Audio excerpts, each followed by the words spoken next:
Graça e paz, boa noite a todos. Deus abençoe. Eu queria compartilhar com vocês o texto do pós-nascimento. Mateus capítulo 2, a partir do verso 1. Mateus capítulo 2, a partir do verso 1. Tendo Jesus nascido em Belém, na Judéia, nos dias do rei Herodes, eis que vieram os magos do Oriente a Jerusalém e perguntaram: onde está o recém-nascido rei dos judeus?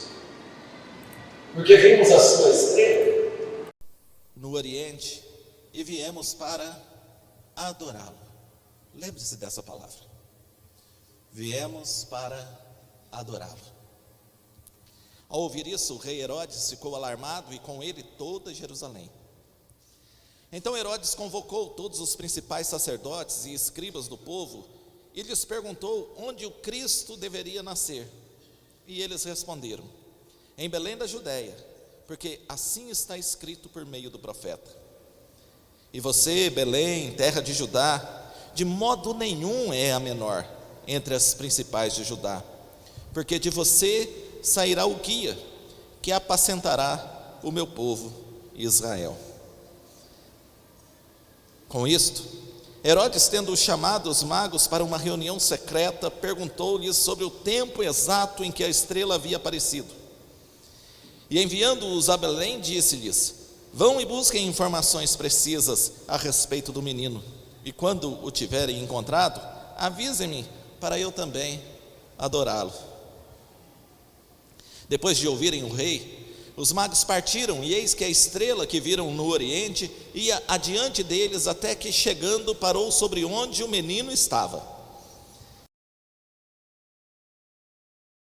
Um grande e intenso júbilo. Sua mãe, prostrando-se, o adoraram, e abrindo os seus tesouros, entregaram-lhe. Presta atenção nessa palavra: entregaram-lhe suas ofertas, ouro, incenso e mirra. E tendo sido avisados por Deus em sonho, para não voltarem à presença de Herodes, os magos seguiram por outro caminho para a sua terra. Até aqui tá bom? A história continua com mais uma lição, que é José ouvindo Deus, mas a gente termina então com essa história depois. Eu queria compartilhar com vocês nessa noite um pouco dessa experiência desses homens, que a tradição fez com que a gente imaginasse de fato 3 homens, deram nome a estes homens, mas a Bíblia não limita esses homens a 3 pessoas. Na realidade, ela faz referência a 3 presentes e não a 3 pessoas. Esses homens também não são magos do jeito que a gente aprendeu nas histórias da Disney. Não. Eles são homens estudiosos, são conhecedores dos astros e de alguma forma, eles fizeram uma leitura correta das palavras de Deus que eles... Vamos aqui, deixa eu arrumar um jeito de eu parar aqui. Então, esses homens, de alguma forma, eles entenderam bem aquilo que estava escrito nas profecias, e vale a pena a gente pensar sobre isso, porque eles entenderam isso lá no Oriente, e ali do ladinho de Belém, nenhum dos escribas haviam entendido. Eles entenderam. Só vieram se ater a isso quando Herodes chama os escribas e fala assim: como é que é as profecias? E eles vão dizer: diz que nasceria em Belém. E eu queria só abrir um parênteses aqui, eu sou especialista em abrir parênteses e falar para você que às vezes nós estamos tão perto e não entendemos. Nós estamos com tanto contato, nós estamos tão envolvidos com as coisas de Deus, mas não entendemos aquilo que Deus está falando, aquilo que Deus falou, aquilo que está na palavra dele. Parece que gente de longe entende melhor aquilo que nós de perto não conseguimos compreender. E o pior, parece que gente de longe consegue crer mais do que nós que estamos envolvidos com isso cremos. Eu tiro isso às vezes pela minha família. Se tem uma coisa que nós nunca fomos, é crentes. Temos um ou outro convertido, eu também nesse meio. Mas todas as vezes que acontece um problema na família, o primeiro recurso deles é pedir oração. E é engraçado que às vezes na igreja, o primeiro recurso é arrumar um culpado. O primeiro recurso é arrumar uma desculpa, o primeiro recurso é tentar justificar alguma coisa. E lá longe, o primeiro recurso deles é oração. Tem alguém doente, liga lá para o pastor, no caso eu, manda mensagem, pede oração. E lá em casa é engraçado, que eles ligam para mim e falam assim, pede para a Cássia orar. Eu nunca entendi isso direito, mas eu respeito. Minha mãe fala, pede para a Cássia orar. Eu falo, não mãe, estamos orando. Ela fala, Cássia está orando? Ou é perseguição com a nora, ou é muita fé na oração da Cássia. Mas eu falo, Cássia, ora pela tua sogra. Você só tem essa. Ora. Mas por que os de longe às vezes têm mais facilidade de crer do que os de perto? Eu sempre digo que nós somos especialistas em crer para os outros, né? Nós temos solução para a vida dos outros, e a solução que nós temos para a vida dos outros é confia em Deus. A solução que nós temos para a vida dos outros é ore, Deus vai transformar o seu casamento. A solução que nós temos para a vida dos outros é não, Deus vai fazer um milagre na sua vida. Mas parece que isso só funciona para a vida dos outros, porque quando é na nossa vida a gente não crê tanto assim.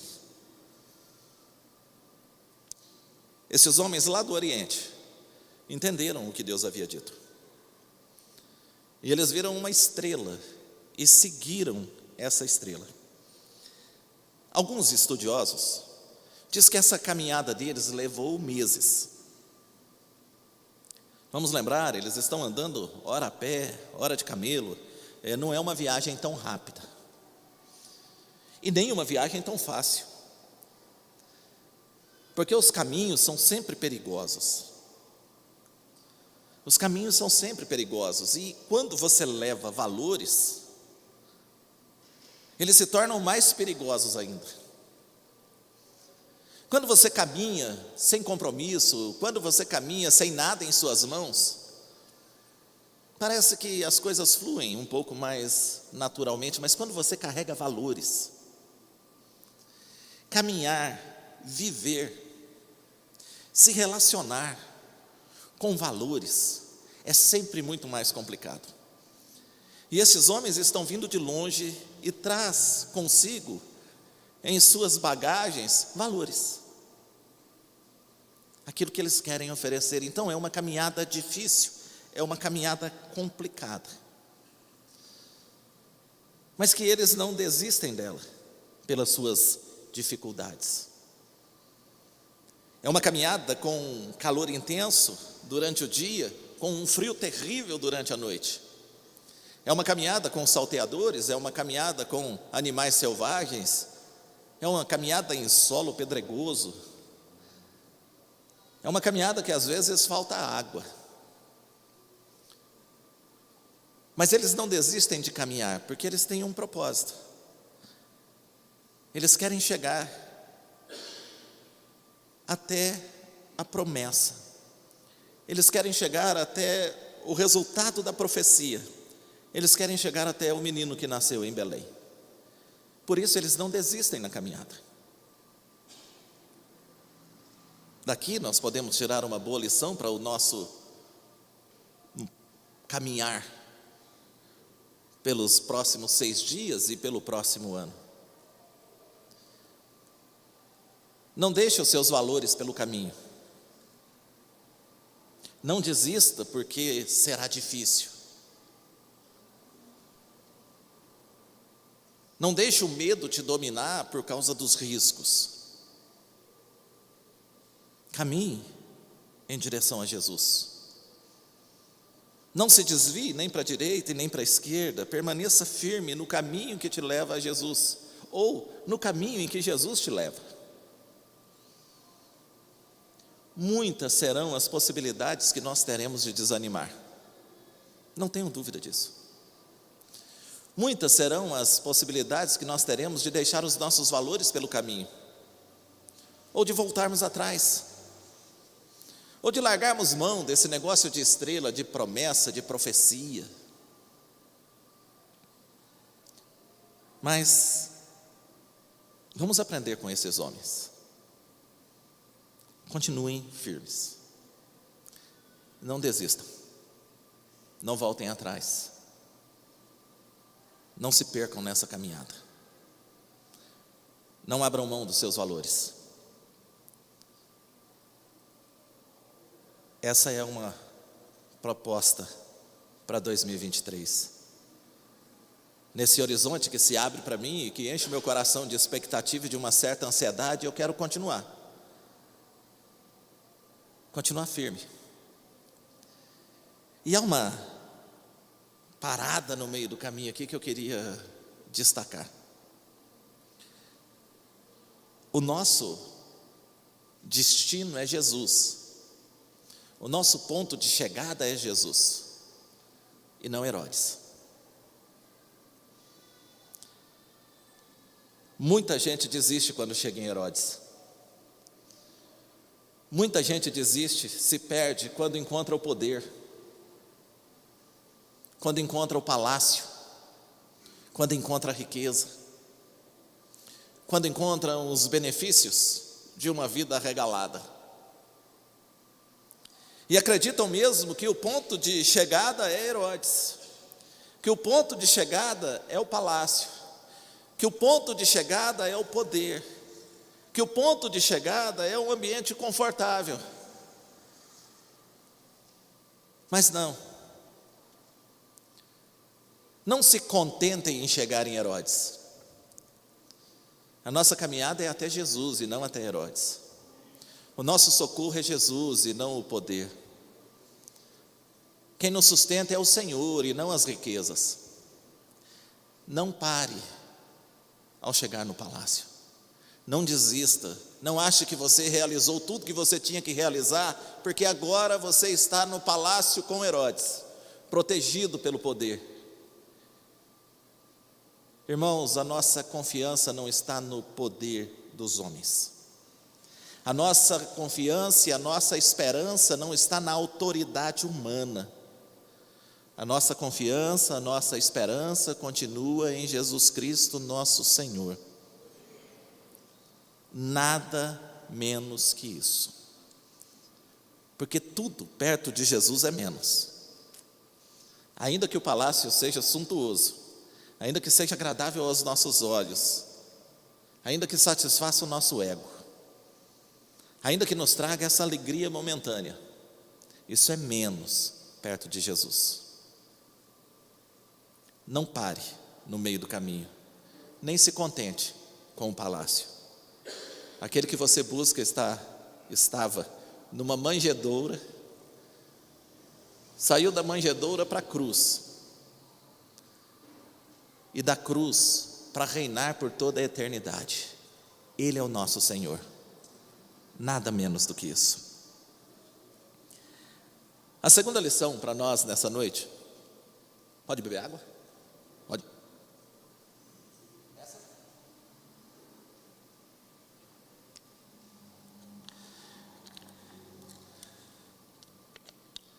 Esses dias foi um pastor pregar lá na igreja, no final o tesoureiro falou: pastor, você viu só? O rapaz bebe só 2 copos de água, por que você toma 4?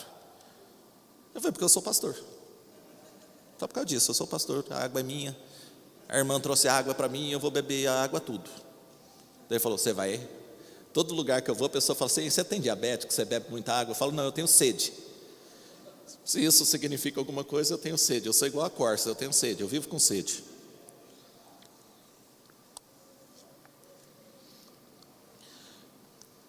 Não precisa trazer 4 não, Ana. Mas se puder trazer mais uma, eu agradeço. Porque se eu não tomar 4 aqui, alguém vê essa filmagem, vai querer que eu só tomo 2 lá em Goiânia. Gente, eles não desistiram, eles continuaram, até que chegaram em Jesus. Irmãos, eu sei que boa parte de nós e alguns de vocês e a minha família, nós temos origem no catolicismo.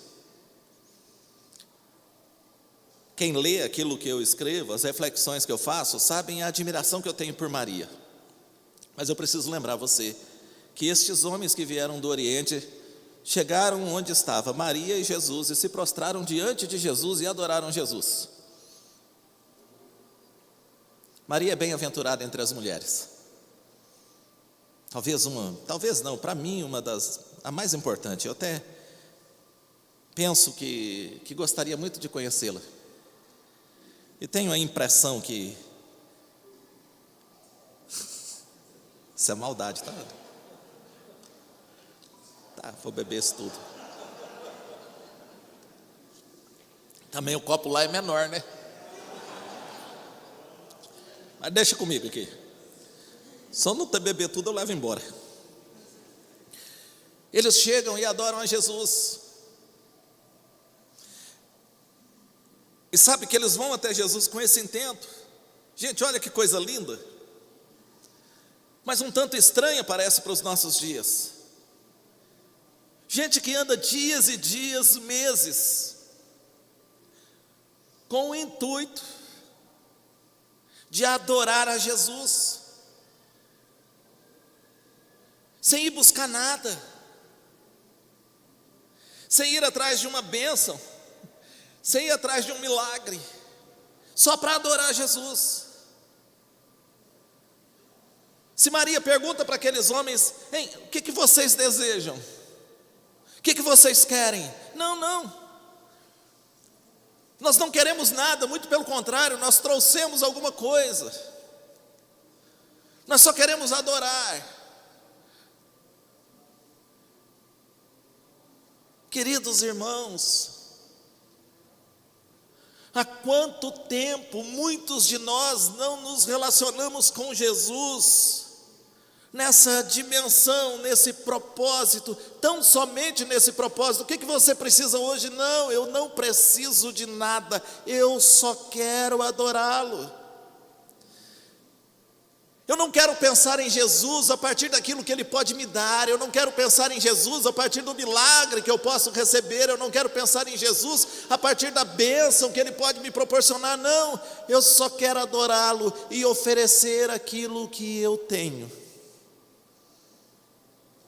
Homens que vão até Jesus não para buscar alguma coisa, mas para oferecer aquilo que eles têm, não para pegar alguma coisa, mas para entregar. Olha que belo desafio para um ano novo. Senhor, eu quero adorá-lo e oferecer ao Senhor aquilo que eu tenho de valor. Está aqui, ó. Porque aquilo que eu não tenho de valor, Ele vai restaurar. Mas aquilo que eu tenho de valor, eu quero oferecer. Senhor, eu quero oferecer. O que eu posso oferecer para o Senhor?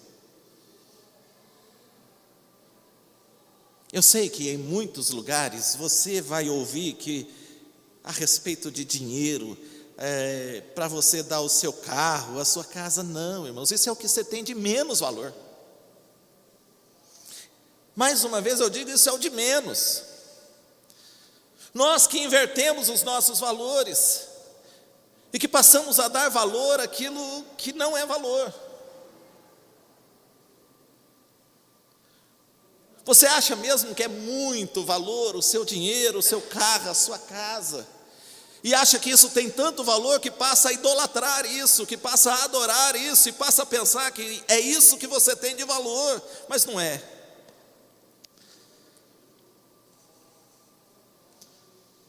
A sua vida tem mais valor do que isso, o seu coração para Jesus tem mais valor do que isso, as suas mãos estendidas têm mais valor do que qualquer coisa que você tenha.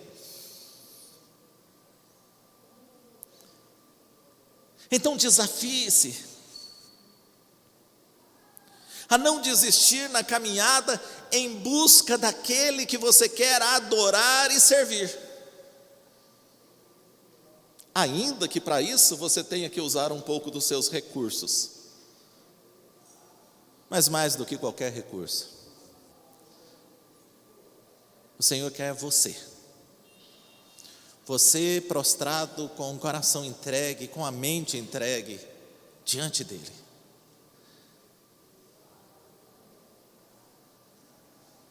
Eu quero adorá-lo. Isso muda o nosso culto. Isso muda a nossa relação com a palavra, isso muda a nossa relação com a vida. Senhor, eu quero adorá-lo. Eu vou para o culto e eu quero adorá-lo. Mas será que o pastor Dionísio, os irmãos não vão liberar uma bênção? A NET não vai botar a mão na cabeça da gente e vai assim, ó, receba agora essa unção de prosperidade, eu preciso, vamos lá. Sabe? Não. Senhor, eu não vou na igreja domingo buscar nada, não. Afinal de contas, eu só tenho condições de ir, porque tudo que eu precisava até aqui o Senhor me deu. Eu quero ir adorá-lo. Aí eu faço das músicas, das canções que são cantadas, um incentivo para a minha adoração. Eu vou adorar com canções. E eu sei que vocês não tiram oferta aqui, embora a oferta faz parte do teu culto pessoal, tá? Lembre-se disso, faz parte. Eu quero adorar o Senhor com as minhas ofertas, eu quero adorar o Senhor com os meus dízimos, mas eu quero adorar o Senhor no meu trabalho, eu quero adorar o Senhor com tudo que eu puder, eu quero adorar o Senhor. Olha só, é esse o pensamento que move aqueles homens. Tanto que quando eles chegam diante da criança na manjedoura, e não na manjedoura, eles chegam agora em casa.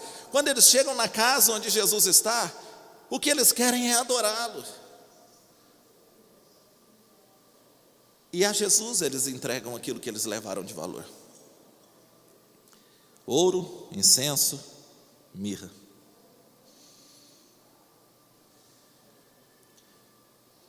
O que você tem para entregar para Jesus?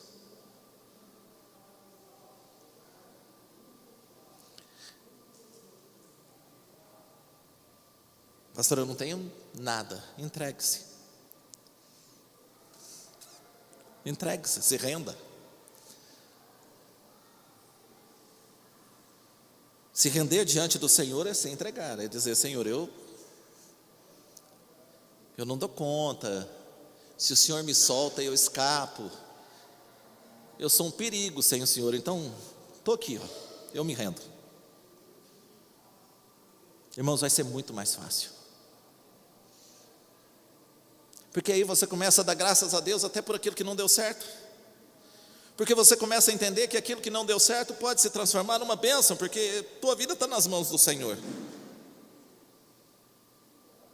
E você começa a olhar para a vida de uma maneira tão diferente que você começa a dizer: quer saber? Viver é bom, eu quero viver da melhor maneira, o tempo que Deus me der, eu não vou antecipar nem um dia da minha vida, mas morrer para mim é lucro.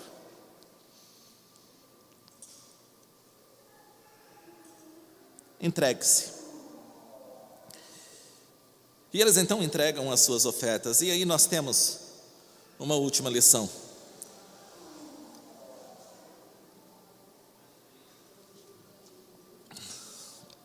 Nós temos uma última lição. Quando eles terminam, alcançam o propósito deles, cumprem com aquela missão, diz a palavra que eles são avisados por Deus em sonho a não voltarem à presença de Herodes, a não voltarem para o lugar de onde eles acabaram de sair.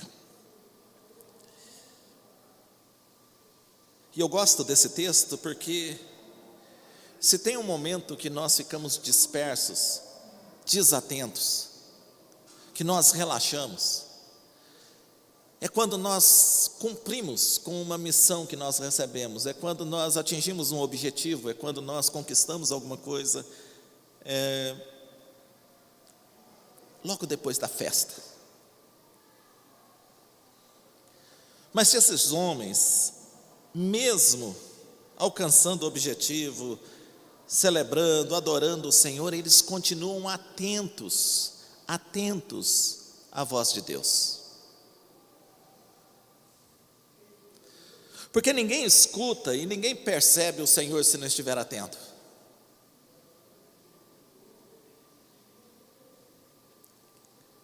Eles são avisados por Deus em sonho. E o capítulo 2 de Mateus, ele tem essa peculiaridade. Ele gosta de mostrar Deus falando com o homem e o homem obedecendo. Mostra isso com os magos, mostra isso depois na sequência com José. E eu sei que fica muito genérico, muito amplo, um propósito de obedecer. Mas nunca é demais. Estabelecer no seu coração, estabelecer como propósito na sua vida, estar atento à voz de Deus e obedecer. Não ouvinte, mas ouvinte praticante. Porque aquele que ouve a minha palavra e não a coloca em prática, ele corre o risco de ver a sua casa cair, ser derrubada pelo vento. Mas aquele que ouve a minha palavra e as pratica, é comparado ao homem prudente que edificou a sua casa sobre a rocha, que sofreu as dificuldades da vida, mas as dificuldades da vida, as intempéries da vida, as más notícias da vida, não derrubou aquela casa, porque ela estava edificada sobre a rocha.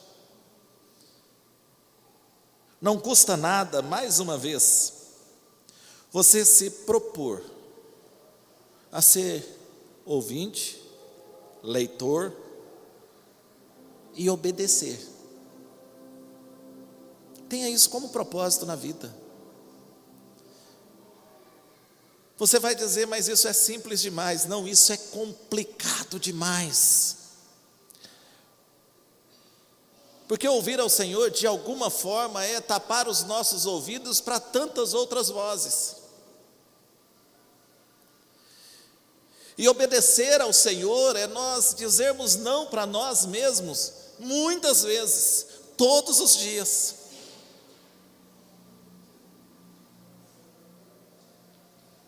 Obedecer ao Senhor é dizer, olha, eu quero, mas não vou. Eu quero, eu entendo que é assim, eu acho que é assim, mas não vou fazer. E por que eu não vou fazer? Porque o Senhor disse para que eu não fizesse. Mas todo mundo em volta está dizendo que é esse o caminho, e você diz, tudo bem.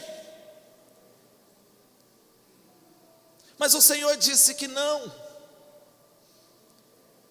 E se o Senhor disse que não, é o não que prevalecerá. Ah, mas você vai ter prejuízo.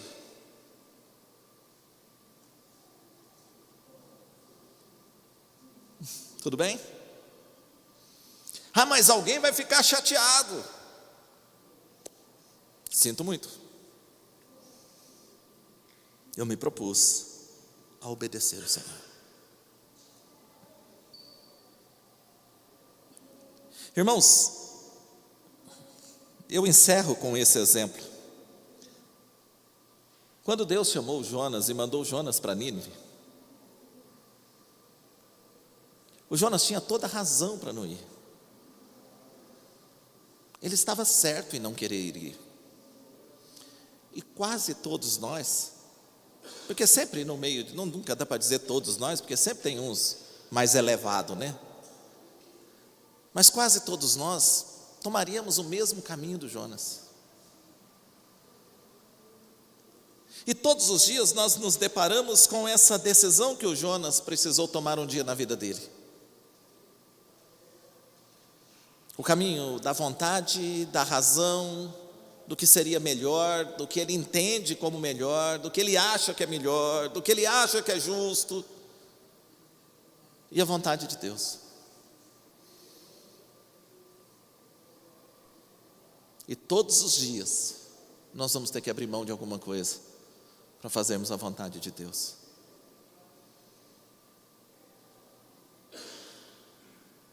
É mais difícil do que emagrecer, mas gera resultados eternos. É mais difícil do que guardar dinheiro, mas gera resultados eternos. Então se proponha, mesmo nos dias de conquista, nos dias de alegria, nos seus acertos, na sua glória, nos dias de glória, né? Nas suas festas, se proponha a obedecer o Senhor e estar atento à voz dele. Às vezes vai dar vontade de voltar lá no Herodes. Às vezes vai dar vontade de voltar a confiar no Herodes. Às vezes vai dar vontade de achar mesmo, e você vai querer achar que a solução está no Herodes. Afinal de contas, o poder está na mão do Herodes. Mas você diz: não, eu vou obedecer ao Senhor, ainda que me custe muito. Não precisa muita coisa para nós lembrarmos que se o Herodes encontra aqueles homens voltando por outro caminho, traindo a confiança dele, certamente seriam mortos.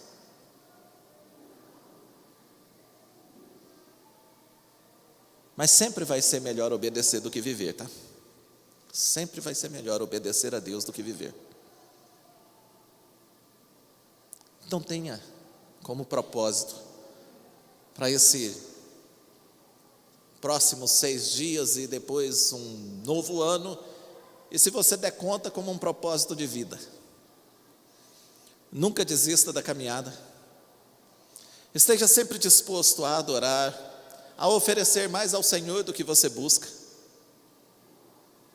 E esteja atento para obedecê-lo sempre. Amém? Pai querido, nós te louvamos nessa noite.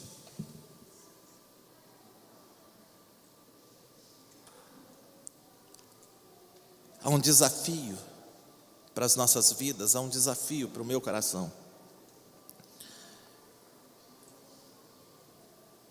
Declarar mais uma vez que eu quero oferecer a minha vida ao Senhor, como oferta de amor e sacrifício.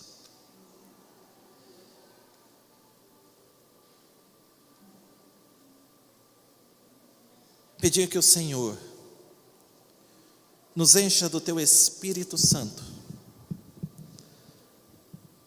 para que a gente consiga ir,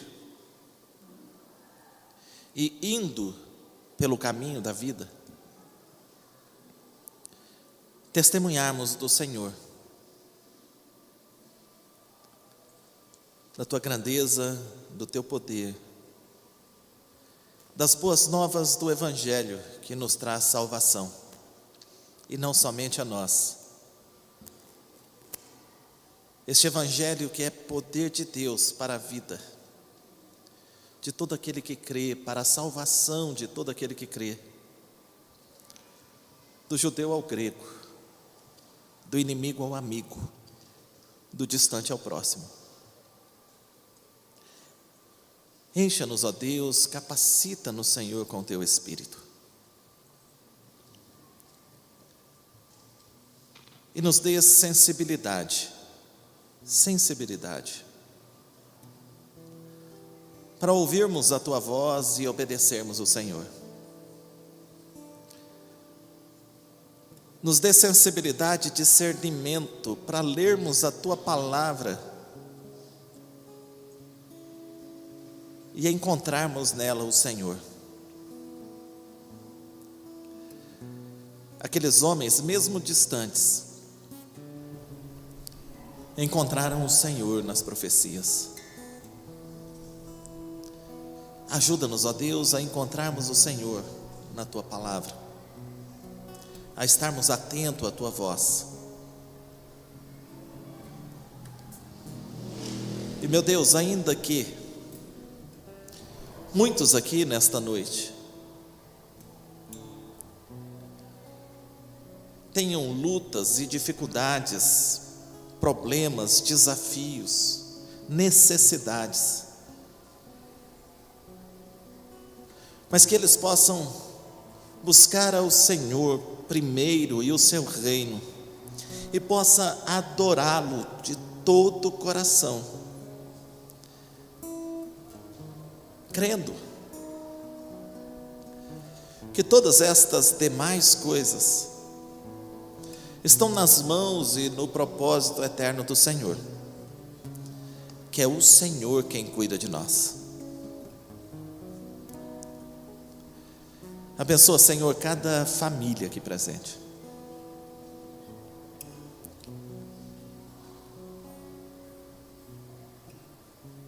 É muito difícil andar sozinho, Deus.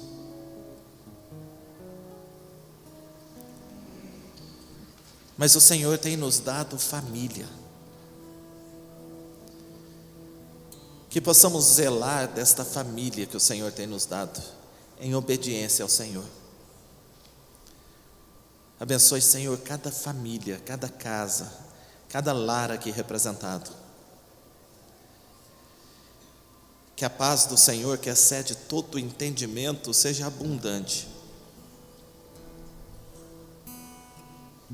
Que o Senhor seja adorado nas nossas casas, assim como foi naquela casa, naquele dia, por aqueles homens. Que o Senhor seja adorado por cada um de nós em nossa casa, e que o teu nome seja exaltado, que o teu nome seja glorificado, que o teu nome seja grande entre nós, e que antes que todos os joelhos se dobrem, e que antes que todas as línguas confessem, que o meu joelho se dobre, que a minha língua confesse, que o joelho do meu irmão, da minha irmã que está aqui nessa noite se dobre, que a língua do meu irmão e da minha irmã que está aqui nessa noite confesse que Jesus Cristo é o Senhor.